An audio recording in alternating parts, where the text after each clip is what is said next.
आप सभी स्टूडेंट का राकेश मेहरा जी के क्लासेस के इस YouTube चैनल पर हार्दिक अभिनंदन है। दोस्तों, इस YouTube चैनल पर आज हम India and world current GK के नेक्स्ट पार्ट पर चर्चा करने जा रहे हैं। आप जानते हो कि हमने कई पार्ट उपलब्ध करवाए हैं और अन्य स्थितियों में भी, अन्य प्रकार से भी, अन्य डिज़ाइन करके भी आपको करंट जीके विविध रूप में उपलब्ध करवाया जाता है। और आपका जो प्रोत्साहन है वो हमें लगातार मिलता रहता है। इसी प्रोत्साहन को ध्यान में रखते हुए ही हम दिन रात आपके लिए लगे रहते हैं। लेकिन आपसे ये अपेक्षा की जाती है कि जो भी हम आपको लेक्चर सेंड करते हैं, लेक्चर अवेलेबल कराते हैं, तो आप इसे ज़्यादा से ज़्यादा शेयर करें ताकि ज़्यादा से ज़्यादा लोगों तक इस चैनल की पहुंच बन सके। और वर्तमान में जो सोशल मीडिया के प्रति स्टूडेंट का जो ज़बरदस्त भटकाव मैं महसूस करता हूं, उससे वो निकल सके। मेरे कहने का मतलब है वो एक स्टूडेंट की तरह बिहेव करे, एक कस्टमर की तरह बिहेव ना करें। खैर, इन सब बातों को आप भली भांति जानते हो और इससे निकलिए और दूसरों को भी निकालने का प्रयास करें। इसके अलावा डिस्क्रिप्शन में जो लिंक दिए गए हैं उन्हें आप भली भांति अपलोड कर लीजिए।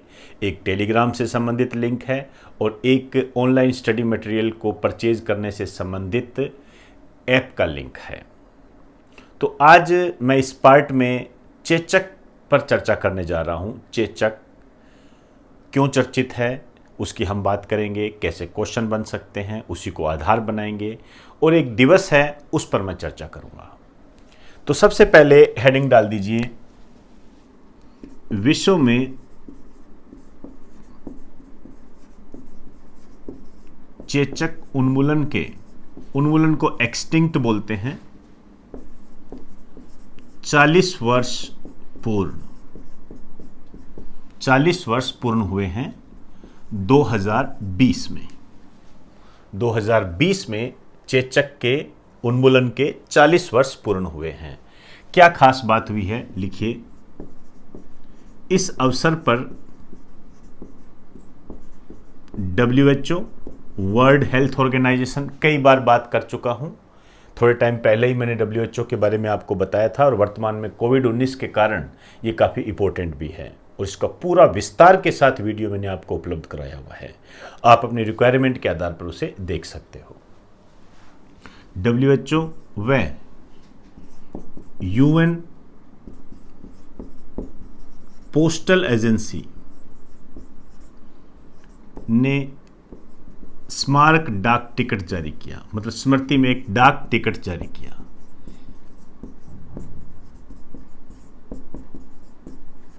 तो ये न्यूज़ है। तो 2020 में 40 वर्ष पूर्ण हुए हैं। आपके पुराने पेपर देखते हैं तो क्वेश्चन आता है, निम्न में से किस रोग को पूर्ण उन्मूलित रोग का दर्जा प्राप्त है? तो सामान्यतः क्या मैक्सिमम चेचक ही ऑप्शन में आता है। चेचक की यदि मैं थोड़ी सी बात करूं, इसको स्मॉल पॉक्स के नाम से जानते हैं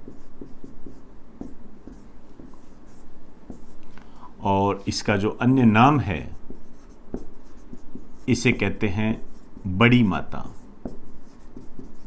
पूर्ण रूप से उन्मूलित रोग है।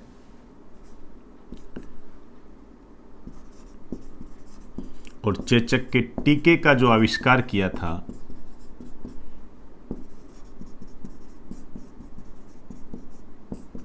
एडवर्ड जेनर ने किया था। बहुत बार क्वेश्चन आता है, कहने की जरूरत ही नहीं है इस मामले में। और एडवर्ड जेनर जो है, इन्हें कहा जाता है फादर ऑफ इम्यूनोलॉजी, प्रतिरक्षा विज्ञान के जनक।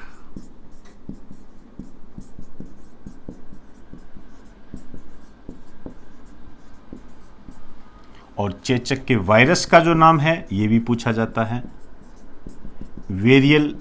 वेरिएला वायरस। तो ये एक वायरस जनित रोग है। अब देखिए, इसके उन्मूलन के लिए 1967 में WHO ने एक विशेष मिशन चलाया था। एक लाइन लिखिए,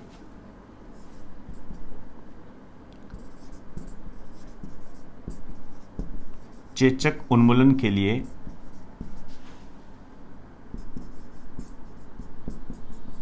WHO का विशेष मिशन, जो अभियान है, विशेष मिशन का प्रारंभ ये हुआ था 1967 में, ध्यान रखना। उसके बाद में टीकाकरण किए गए और 1980 में वर्ल्ड हेल्थ असेंबली की 33वीं बैठक में इसे उन्मूलित रोग घोषित कर दिया गया। एक लाइन लिख दीजिए, WHO वर्ल्ड हेल्थ असेंबली। ये WHO जब मैंने आपको करवाया था उसमें बताया था मैंने, वर्ल्ड हेल्थ असेंबली की 33वीं बैठक में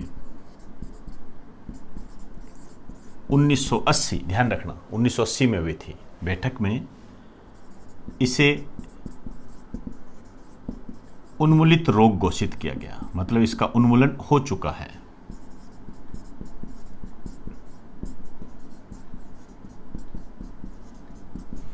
वर्ल्ड हेल्थ असेंबली है ये, इसके बारे में बता चुका हूं, लेकिन एक बात आपको रिपीट कराना चाहूंगा मैं।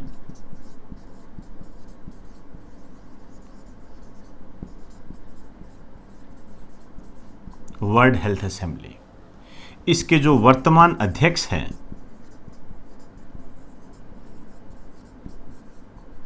ये डॉक्टर हर्षवर्धन है। ये भारत के हैं, ये हमारे लिए गौरव की बात है। ये क्लियर, पूरी डिटेल उस लिंक में आपको मिलेगी। मैं ऐसा करता हूं, उस लिंक को मैं डिस्क्रिप्शन में डाल देता हूं। और टेलीग्राम पे तो मैं सेंड नहीं करूंगा, क्योंकि मैं पहले अभी जो ज़्यादा टाइम नहीं हुआ कर चुका हूं। तो जो नए बच्चे जुड़े हैं तो WHO की उस लिंक को पढ़ें। कोविड-19 चर्चित रहा तो इस पे से क्वेश्चन आने की पूरी उम्मीद बनती है। क्लियर हुई बात सारी। यहाँ देखिए 1980 में जब इसको उन्मूलित रोग घोषित किया गया तो 2020 में ओबियसली बात है 40 वर्ष पूरे हो गए।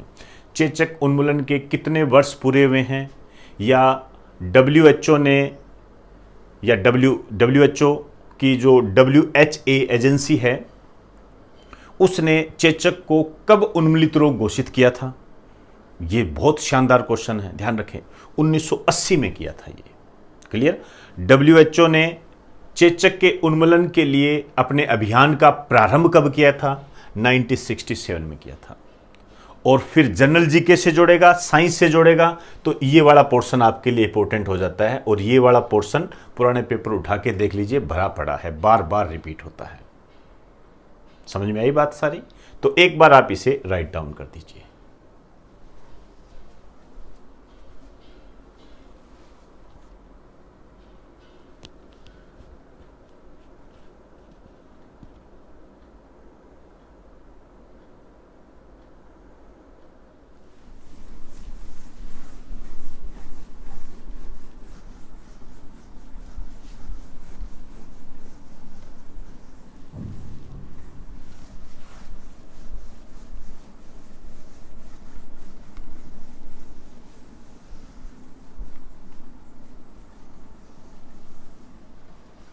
चेचक उन्मूलन की 40वीं वर्षगांठ के बाद में अब मैं कुछ दिवस पर चर्चा करने जा रहा हूं, जिसकी शुरुआत मैं विश्व बाल श्रम निषेध दिवस से कर रहा हूं। हेडिंग डाल दीजिए, विश्व बाल श्रम निषेध दिवस।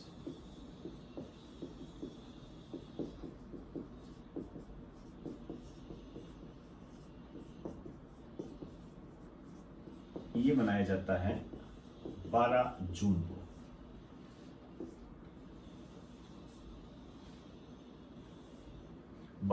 को मनाया जाता है। अब देखिए, ये जो दिवस है, पहले तो हम ये बात करेंगे कि 12 जून 2020 की थीम या विषय कौन सा था?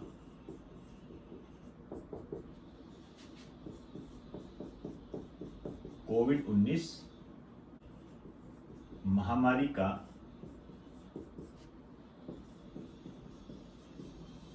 वैश्विक बाल श्रम पर प्रभाव। वैश्विक बाल श्रम पर प्रभाव। अब देखिए, ये दिवस क्यों मनाया जाता है?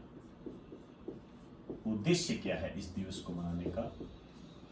तो नाम से ही पता लग रहा है, वैश्विक स्तर पर बाल श्रम के बारे में जागरूकता पैदा करना और ये जो समस्या है इसके प्रति निवारण से संबंधित जो भी हमारे सामने विकल्प आते हैं उनको लोगों को बताना या विश्व समुदाय को बताना। तो एक लाइन लिख दीजिए, बाल श्रम की वैश्विक स्थिति पर ध्यान आकर्षित करते हुए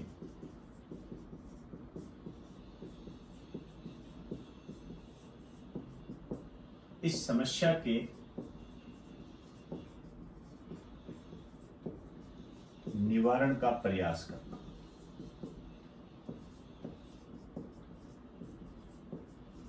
निवारण का प्रयास करना, ये इसकी एक महत्वपूर्ण बात है। क्लियर, उद्देश्य है इसका। अब बात आती है ये प्रारंभ कब हुआ था। सबसे पहले बनाया गया था ये 12 जून 2002 पहली बार बनाया गया था, और ये बनाया गया ILO के द्वारा। थोड़ी सी बात मैं ILO पर करना चाहूंगा।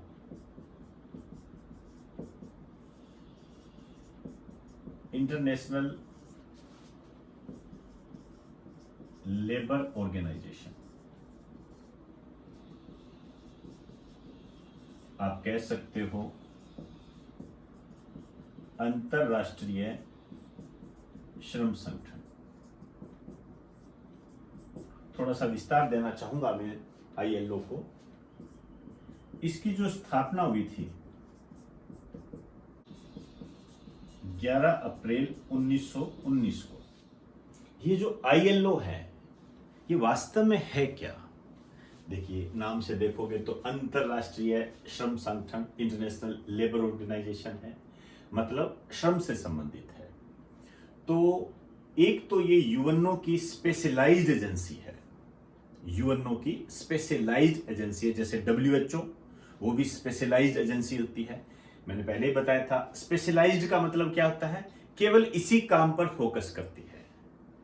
तो अंतर्राष्ट्रीय स्तर पर जो मजदूर होते हैं, जो श्रमिक होते हैं, उनके हितों को ध्यान में रखकर ये रूल एंड रेगुलेशन बनाती है, नियम बनाती है। एक लाइन लिख दीजिए, यह है यूएनओ की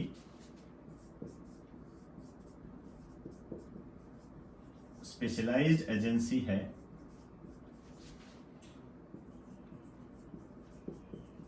जो अंतरराष्ट्रीय स्तर पर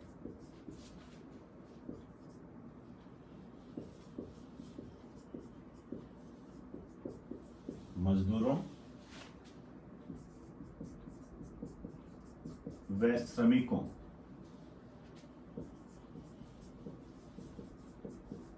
के हितों के लिए नियम बनाती है।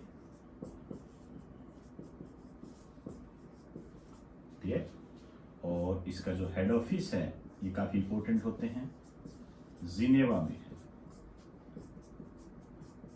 स्विट्जरलैंड। और इसके जो वर्तमान हेड है, हालांकि इतने इंपॉर्टेंट नहीं है, फिर भी लिख दीजिए,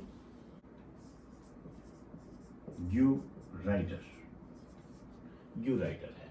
एक बात जो मैं आपको बताना चाहूंगा ILO के बारे में, जो काफी महत्वपूर्ण है।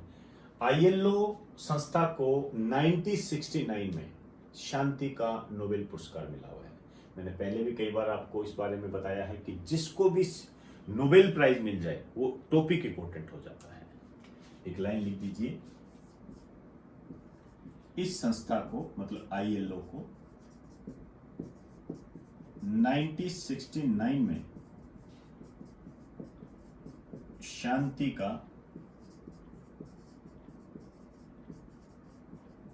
नोबेल पुरस्कार मिला था।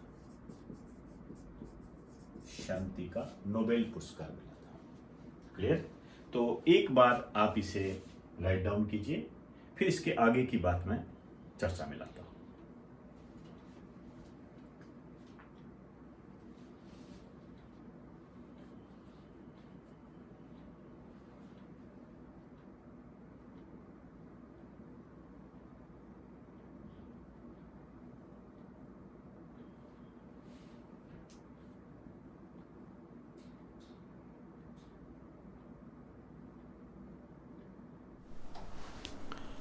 विश्व बाल श्रम निषेध दिवस के बाद में मैं बात करने जा रहा हूं वायुसेना दिवस पर। वायुसेना दिवस ये 8 अक्टूबर को मनाया जाता है, ये आपने ध्यान रखना है। इसके अलावा विश्व शिक्षक दिवस आपने ध्यान रखना है, ये मनाया जाता है 5 अक्टूबर को।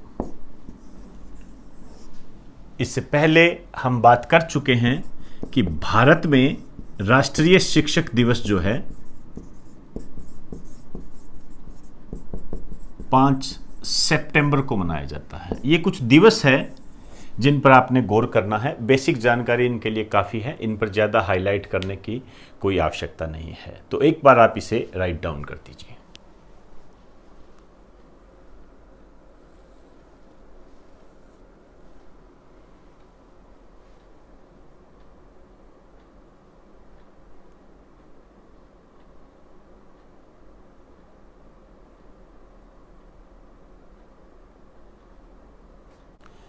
महत्वपूर्ण दिवस और चेचक उन्मूलन के बाद में मैं एक करेक्शन आपको करवाना चाहूँगा। रिया चक्रवर्ती के संबंध में जो मैंने आपको वीडियो उपलब्ध करवाया था उसमें है ये। उसमें मैंने आपको गलती से आर्टिकल 19 राइट टू लाइफ बता दिया था। आर्टिकल 19 राइट टू लाइफ है, इसकी जगह आप आर्टिकल 21 कर लीजिए। आर्टिकल 21 जो है वो राइट टू लाइफ से रिलेटेड है, जीवन जीने के अधिकार से संबंधित है। तो ये थोड़ा करेक्शन कर लीजिए। और वापस मैं आपको क्या कहूँ इस संबंध में, शब्द मुझे नहीं मिल रहे हैं। आपने रिया चक्रवर्ती के संबंध में जो मैंने आपसे विचार मांगे थे, उसमें जो आपने विचार प्रकट किए हैं, जो लिखे आपने, कई बच्चों ने पर्सनल व्हाट्सएप में भी सेंड किया, रियल में मैं बहुत ही मोटिवेट हुआ हूँ उससे। और मैं अगेन आपको कहना चाहूँगा कि आप लोग बहुत आगे जाओगे, बहुत आगे जाओगे, टेंशन ही मत रखिए, बहुत आगे जाओगे। और मेरी वेल विश आपके साथ है। जीवन में ऊंची उपलब्धियों को प्राप्त करें। आपके शब्दों को जिस तरीके से आपने अपने विचारों के रूप में प्रकट किया, वास्तव में सराहनीय है। ये कहते हैं ना कि पूत के पांव पालने में देखे जाते हैं, उसी तरीके का एक ये सिस्टम है।